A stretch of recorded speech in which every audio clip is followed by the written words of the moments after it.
Welcome to the Real Estate Show on KMED this weekend. Pete Belcaster and Joe Brett, the Real Estate Guys, with you. And thanks for joining us as August continues its winding days towards Labor Day weekend, the last fun weekend of the summer. I always thought Labor Day was kind of sad because it meant the summer was over. You know how much we were excited about Memorial Day? We were all looking forward to it, remember? Remember when we were back in school? It was like Labor Day. It was like, oh, man. You got to go back to school. Done. And our parents were all happy. I never understood that, but now I do. Now you know that. Wow. Well, here on today, I'm a real estate broker with John L. Scott. Joe's with RE/MAX Ideal Brokers. Once a week, we get together here on KMED, AM, and FM and talk about all things related to real estate and how it affects property values, all with the encouragement and hope that whatever you do, you become a smart real estate consumer. And we got two experts in the room today with us, Joe, that probably, you talk about people up on the front lines of all this, as our guests usually are, and that's Kelly Madding, who's from the Jackson County Development Services and Planning Director, and Brad Bennington, who's the CEO of the Home Builders Association of Jackson County and one of our partners on the Real Estate Show. Yeah. Great to have you both here. First of all, Kelly, you came with us. We were just talking about that a number of 4 years ago, at least 2010. And when you first came on our show, so and fifth year. Okay. Mm-hmm. And I remember so much of those conversations every year. Look forward to them because I thought, boy, that planning department's really got nothing going on there. Remember, you talk about things are bad. I felt sorry for Kelly. Spider webs in the corners. She was like the only one in the office. So tell us what's that story has been like in the planning office, and then we'll start with that. Sure. You know, it's funny that you mentioned that because I think I came in what I would call the bottom or the valley of the recession. Yeah. You know, in 2004, 2005, that was when the peak hit. We issued like 700 and almost 800 residential building permits. Just in Jackson County. Just in Jackson County. Well, outside the cities. The unincorporated areas of Jackson County. That includes White City, but still. I never knew that total. Wow, 800. Okay. Almost 800. And then in 2010, 2011, we were down to about 215. Wow. So, you know, that was about a 72% reduction. We reduced our staff. At that time when I came to see you, yes, we had reduced our staff by half. Yeah. My department, the department used to be about 56 people. Now it's about 24. But things are picking up. You used to have 56 people working in that department. Yes. That's amazing. When you think about that. 72% more. Yeah. Right. Plans, yeah. Right. Yeah. And so, you know, our workload reduced and our staffing levels had to reduce. And so, but the good news is things are picking up. You know, since the valley or the floor of that, our building permits for residential building permits have picked up about 22%. Last year, or 2012, 2013, we issued 277, which, you know, doesn't seem like a lot when you're comparing it to 700, almost 800, but it is a pickup in the market. And I think the first one in that? No, it started to come up so it was at the very bottom in 2010, 2011, right. And it started to pick up since then. Yeah. I anticipate that actually this fiscal year, the 2013-2014 fiscal year that we just passed, is actually going to be better. And it's so much better that we're actually adding a plans reviewer, which we had to let go when when the recession hit. And so people should expect their plans to be getting done quicker now. Well, that follows along what Brad has been telling us in the last 3 or 4 months here, that we're seeing this uptick, we're seeing this thing. So it follows along exactly, isn't it, Brad? Hot diggity dog. Yep. Yeah. Yeah. No, the thing is that we've talked about this before. The demand is there. The lenders are starting to come back, so if you're a qualified buyer, you got access. And where Kelly comes in is a very, very, very critical and important part is the reviewing of the platting, or not necessarily the platting, that's more of a surveying thing, but making sure that these projects comply with the land use laws that we have. And you're going to ask Kelly to explain what she does a little bit more. And planning department is probably one of the most important county departments that nobody understands. It's absolutely critical for so many reasons, not the least of which is if the planning department is doing their job right, and ours is, what they do winds up producing very good, solid property values for the community, which translate into reliable property taxes for funding of the services that we all use. So they're a very, very important piece of the puzzle. All right. Well, I think that's... and real quickly, Brad, you're now a member of the Planning Commission. So I am. I think that's...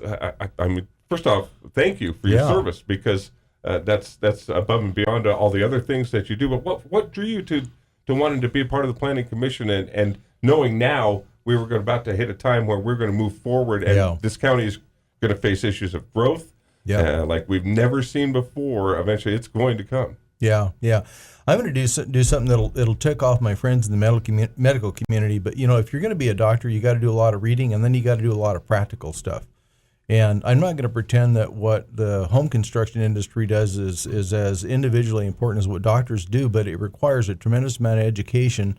And it almost takes people on the radio don't know this, but I'm really old, and it takes somebody my age to read year after year after year, and we're at a point where connect the dots. We're at a point where the amount of technical information that you have to know to do this is just unbelievable. For somebody off the street to come in and look at the amount of technical information that you have to be able to absorb and deal with is almost overwhelming, which is why it's so important to have somebody as qualified as Kelly is in her position. She is a very well-qualified, well-educated, well-experienced professional. And when somebody like me comes into her office, we can have a meaningful conversation and increase what I call the velocity of decision-making. One of the worst things that can happen is somebody gets a multi-million-dollar project going and it gets completely stalled out in the planning department, and over time the whole thing just sours and goes away.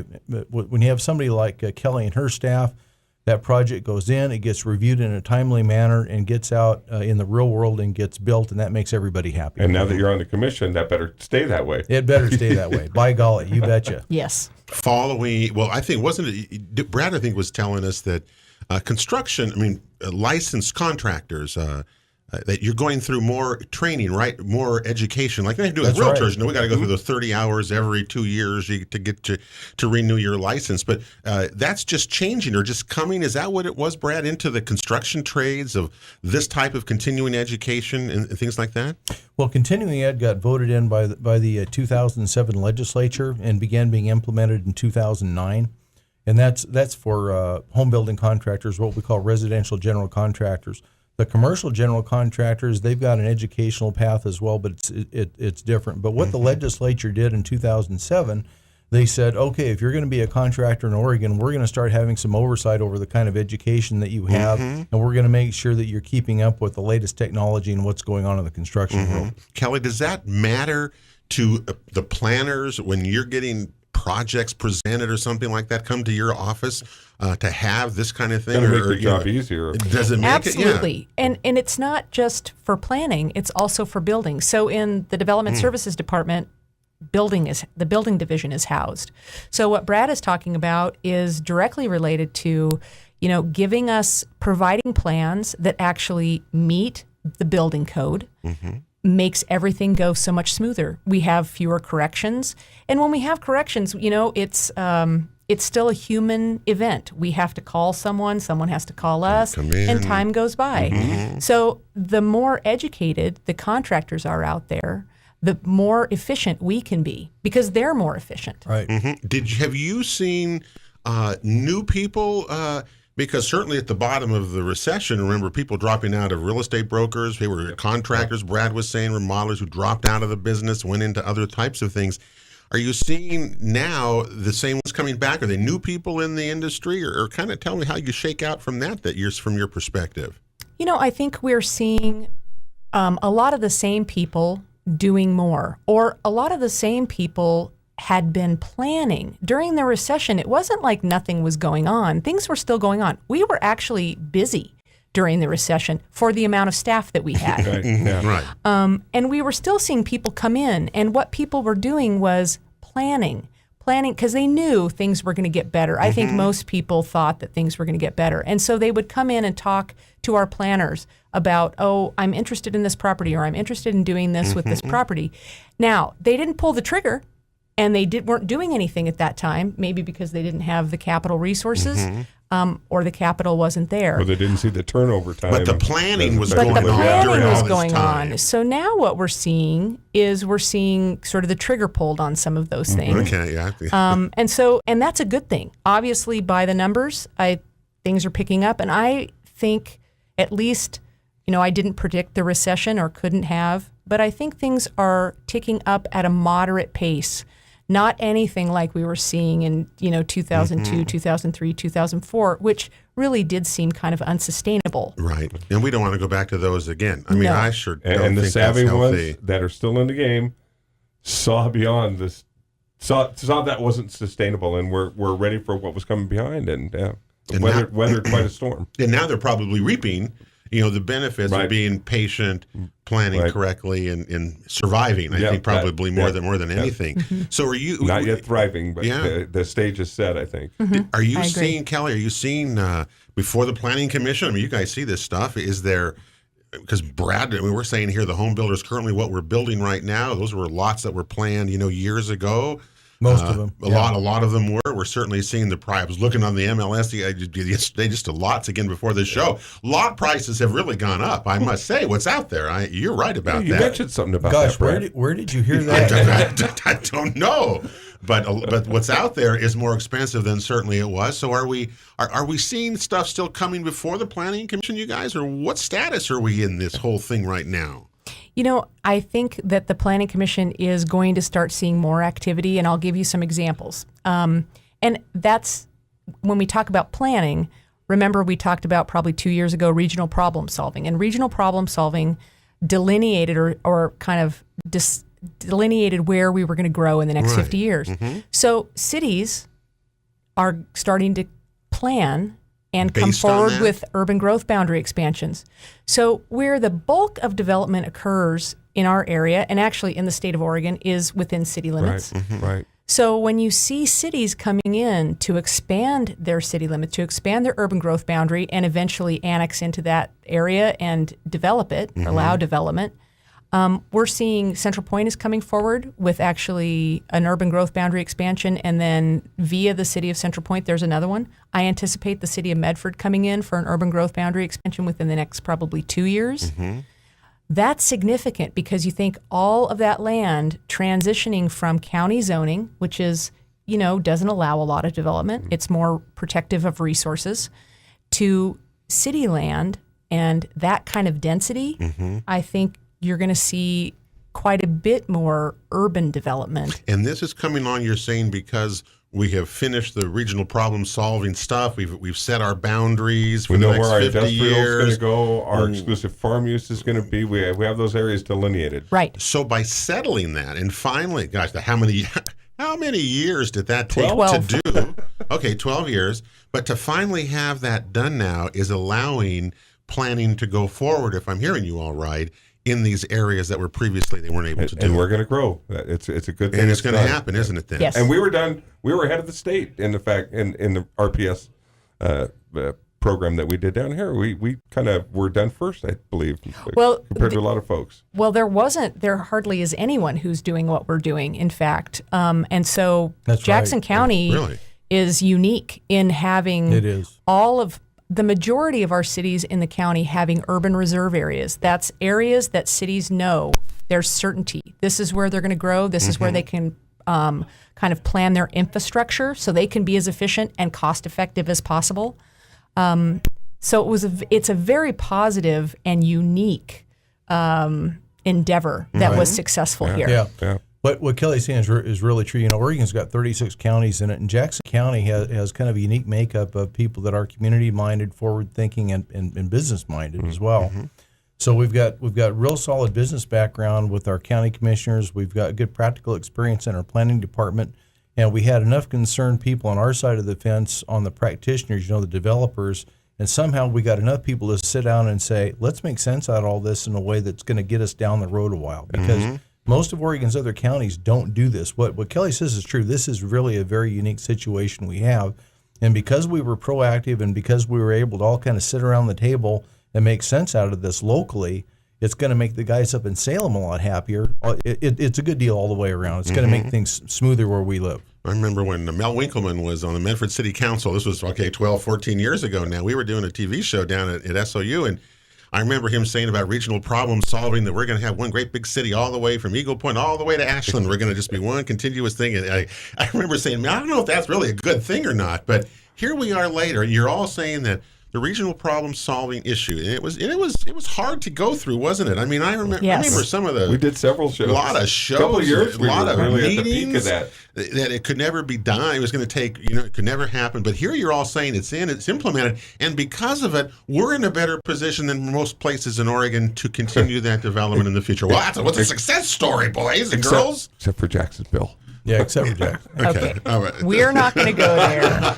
Did you know? You know, I also sit on the Jacksonville City Planning Commission as well, right? I did not know that. I did. So this show just got a lot better Yeah, right there. yeah. We'll talk about that some other day. After the break. Okay, with the exception of Jacksonville, it sounds like we're in a good position, and that development is going to be smartly done, trying to keep the costs down for systems development, those kinds of things. So that's really a good thing to hear, and I'm glad that you're doing well with I've that. got a question for Kelly when we come back. The Real Estate Show rolls on here on KMED. Don't forget all of our shows at youtube.com/Real Estate Show Oregon.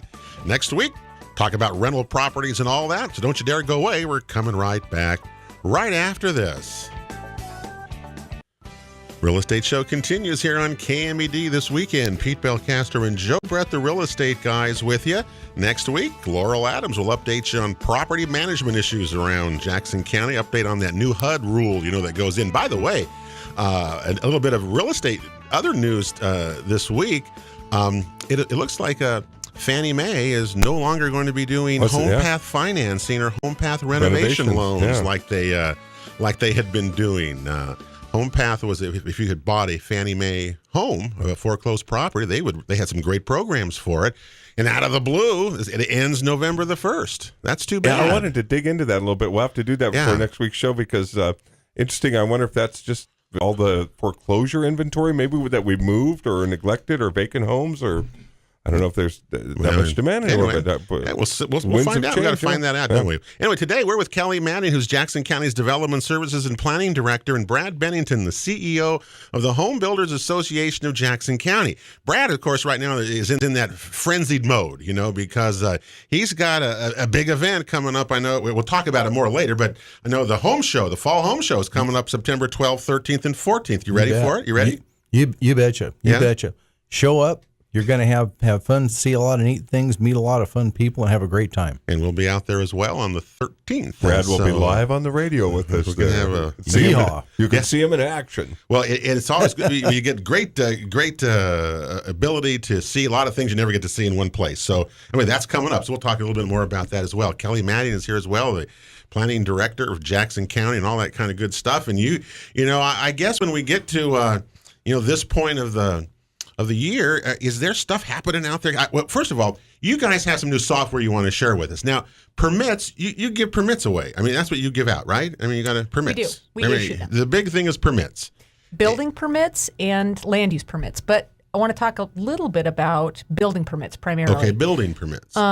We have implemented a new software program. We had to. Our software is not going to be supported anymore. And I think there are some, and that was the kind of downside, but there are some really significant improvements with this software. First of all, we've gone on the state program, which has its benefits because right now, as opposed to before we went on this software, you can buy some of your permits online. You can pay for them online. You couldn't do that before for Jackson County. Our software didn't have the capability of doing that.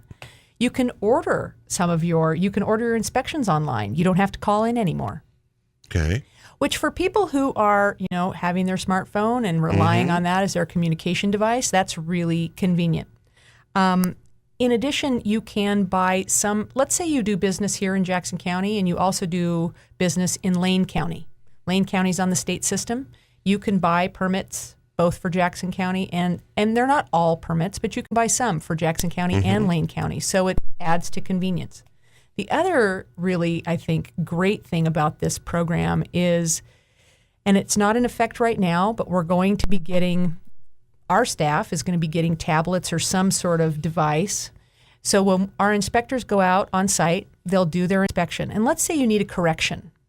There's something that needs to be corrected.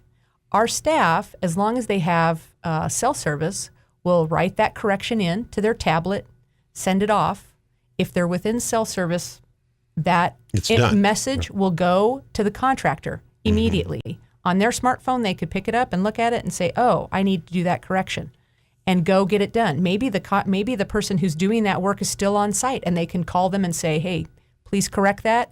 We'll get an inspection tomorrow.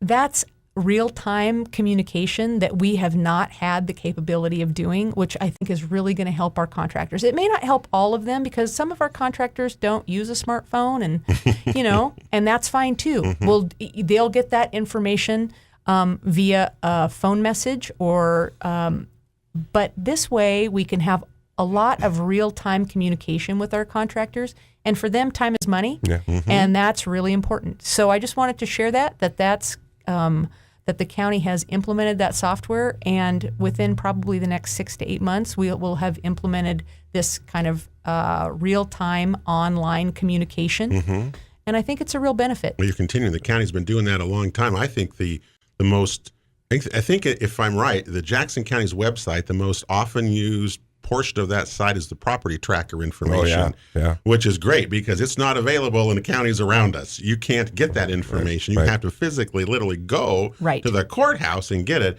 Or in Jackson County, that's all right you can get it from home. I mean, it's wonderful information. So that's the thing. I'm glad you're at the cutting edge, which is great. Yeah, this is a great program, but one of the problems is a lot of your listeners are thinking that Kelly is speaking Greek using all this technical terminology, and they're going, well, what is all this stuff? But let me just make this really clear and simple on why what she just said is important. Let's just take a house, a $210,000 house that might take 90 days to complete, okay? So you take $210,000 divided by 3 months, that's about $70,000 a month, yeah? Okay. So $70,000 a month. If you even so, it's just a little over $2,000 a day is what you're burning. So let's just say that this system saves 3 days of inspection time over the course of that house. You just save $6,000 of production time. Okay. Now that's not a direct one-to-one correlation, but when she said time is money. When you're in the contracting business, there is no statement that is true because you're paying debt service on all the materials, you're paying debt service on all the land. So this new system that we have that very few other counties in Oregon have is really going to save us a lot of time and money over the long haul. And tight margins too, Brad, right now. That really helps in a very tight margin. I'm trying to get the homeowner in, get the contractor, make it worth his while so he can build another home and continue to move on. Just reassure me real quickly, Oracle Corporation did not design this software. No. That's your easy take. I think everybody knows breathes a sigh of relief because it was a state system, and that's what threw up the red flag. Oh, Joe. Thank you for asking that. That was a good question. You don't really want them to do that word. That was a good one. Kelly, what's coming up? Or you see that you might share with us that's before the Planning Commission, or that you'll come into your office and with plans, as you say, which I really encouraged today from what I've heard. Most of all is that the regional problem-solving issue has made it easier now, and we're going to see communities start to look at where to go. Instead of fight about it, we've got it all laid out now, and we can figure this out and make it easier. And that's, I think, is really good. We know where people are going to live and companies are going to grow. Because we still have issues of not enough rental housing in our market. You can't find a 3-bedroom, 2-bath rental house literally anywhere, and prices are going like this. Shelley Culbertson, who was on our show for many years, predicted we were going to have a housing brad's because we didn't have any housing. Brad's been saying that, and now we're seeing it all come true. So what's happening out there that maybe people want to keep their eye on in the future? I think if I were a citizen out there wanting to know sort of what we were going to look like in the future, I would look at the Regional Problem Solving Atlas, the maps. The maps, and even if you just are curious what's going on in your community or where your community might be growing, I would pull out and look at those maps. And the reason for that is most cities who participated in regional problem solving had used up most of their, theoretically you have a city limits, not theoretically, but you actually have one, and then you may have an urban growth boundary. That's where you're going to annex land and you're going to bring it in for development. And most of us are familiar with those two things, the urban growth boundary. Right. That's where you can't go cross that boundary. Okay. Right.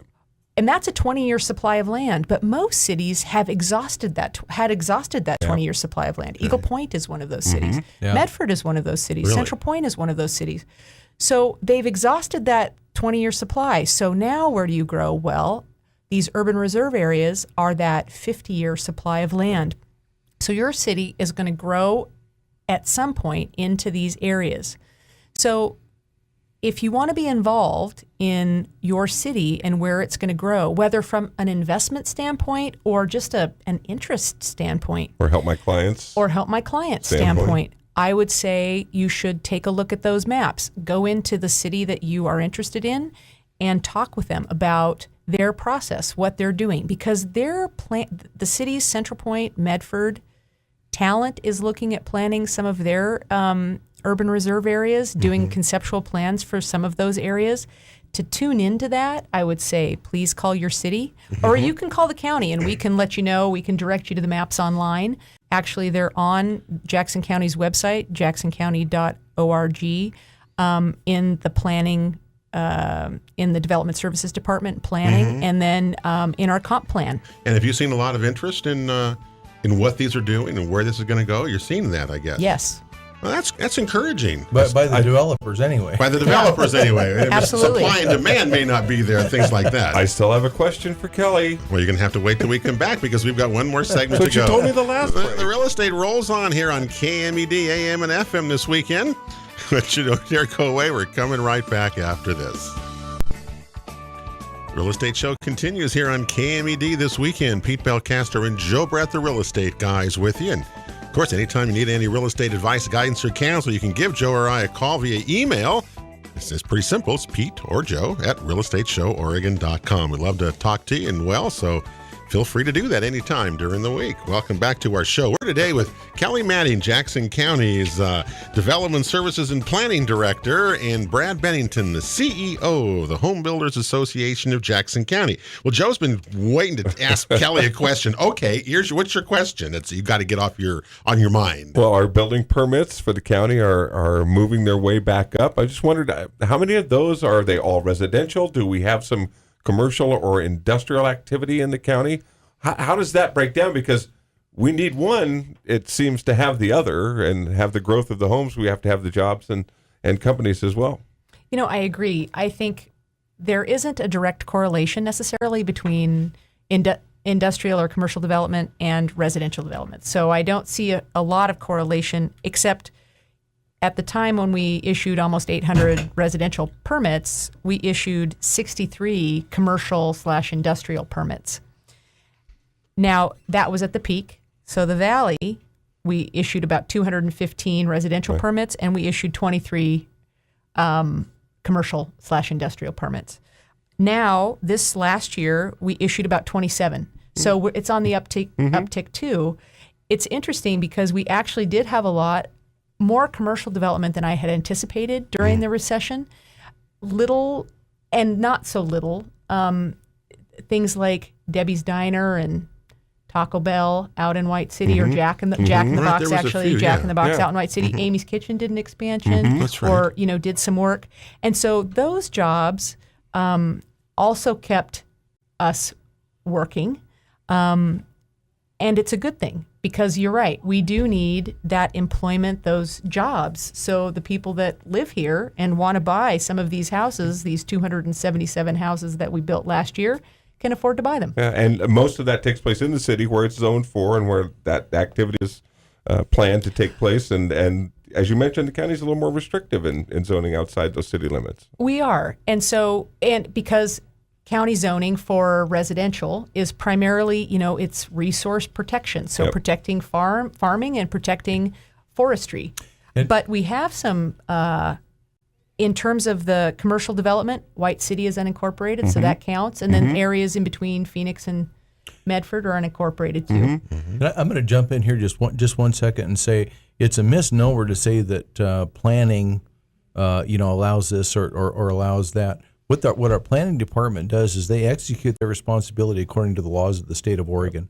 And I just want to tell everybody that we have a planning department and we have a county commission that say yes every time they can. They're not looking for ways to shut you down. They want to help you, but they have to work within the constraints of state law. Or it will come back on you and on your project. Absolutely. And isn't that where the rub comes for commissioners like you, or planning directors like you, is that those conflicts are what that you have to uphold certain things, and of course developers, people want you to why is that there? What is it? Doesn't do any good. Those kinds of things. I'm sure you're up against that all the time. Yeah. Right. Yeah, we are. Yeah, well, let's try to get out of that. Well, good luck with that. I think it's encouraging to hear what's going on in that it's much more, it's not going crazy. And that's the thing, Kelly, Maddie, more than anything else, is that this thing starts to go crazy Steady, again. It's going to go over the cliff again. We're going to be back where we were, and we don't want to go through that again. Let's make this smart if we go along here. Well, the Home Builders Association of Jackson County have their big home show coming up in September, 12th, 13th, and 14th. And Brad, it's one of your big events. So how's the planning coming along for it? It is. You know, the folks at Jackson County are just, they're so interested in the home construction industry, and the new home construction industry is one of those wonderful things that creates $4 of positive ripple effect for every dollar that's spent in it. So new home construction is really, really good for our community, and it's really, really good for our county. And the people that come to our home show, they know that they want to see the new products, they want to find out what kind of things are available that weren't available last year. And I'll tell you, it is a changing landscape out there, whether you're talking about appliances or windows or energy standards. Really? You got to move fast to keep up. You really do. And our home show is where the people can come. They can see the people that are in the game. They can see the new heating and cooling equipment. They can see the latest in cabinets and countertops. Anything that has to do with home construction. I heard somebody was interested in pools, maybe swimming pools. So it's all there, and the people that are in the industry. And one of the things that we're really going to focus on this home show is seminars. Lots and lots of free seminars about landscaping, seminars about construction technique, seminars about products. So if you want to learn, if you're interested in doing things for your home, or if you're interested in what's out there, come to the Fall Home Show. Because you can work on your own home yourself, correct? You can work, if you are a homeowner, you can work on your own home yourself and just knock yourself out and have a ball. Whatever you want to do. We'll show you how to do it. Is there a seminar for a leaky kitchen faucet that you have to stick towels underneath your sink? Yes, we'll have a seminar for that, Joe. Thank you, Brad. I'll be there for that one. I can't come soon enough. Over in the northwest corner by one-on-one. Special seminar for you. Thank you. Now, understand, $3 is the cost again, and it's good for all weekend, for correct? the whole weekend. Right, so you can go back 3 days if you want. Yes. Yeah, well, we're going to look forward to that. We'll be out there on the 13th, Saturday, 1 o'clock out there for our show. We're going to look forward to that. Yes, and we'll look forward to that, because what I find is that the materials that are being used and the technology is really changing, as we know, when we do inspections in homes and stuff. It's really something to see, and I'm hoping it brings the costs down. That's the biggest thing. Maybe it doesn't, but at least it makes it more energy efficient and things like that. And our clients are very interested in all those good things out there. Hope to see a lot of them. You're going to give the last word to Kelly Maddie, and okay, well, good luck to you. Thanks for another great show. Yeah, Thank you. You come back next year again with us, and we'll update it again. But it's encouraging to hear that things are coming back again. We've certainly seen it in the drop in foreclosure homes and short sale properties. They're almost, I don't want to say non-existent, but they're certainly making up a smaller and smaller percentage of the total market. Rural properties selling well, rural property, higher prices, and we're seeing, I'm sure you're going to see that too, Kelly, demand and changes in rural properties with, climate change, whatever. It's really going to be changing. We're eventually going to see people coming from the south to scoop up some of those rural properties. That has not happened in force yet, and for wine, for that's grapes, where some of that growth, the agricultural potential out there in our county is GMO really free. encouraging. I mean, all these things I think are encouraging overall for everything, for a whole real estate market, that's for sure. Well, that's going to probably do it for us this weekend here on the Real Estate Show. Gosh, we'd like you. Thank you for being with us. And Brad, good luck there with the home show, the 12th and 13th, 14th of September. Yes, sir. And we know it's going to be a big hit, and I know it's a big event for live. Please come out and watch it. Kelly, wish you well. We'll talk to you soon as well. Thank you Joe, so much. we'll see you too, I guess, a little bit as we go around. Well, Labor Day will be next weekend. Next weekend, Laurel Adams from All Cities Property Management will be along. We'll have a Property Management Week update for you next week right here on The Real Estate Show. Have a great week, everybody, and God bless.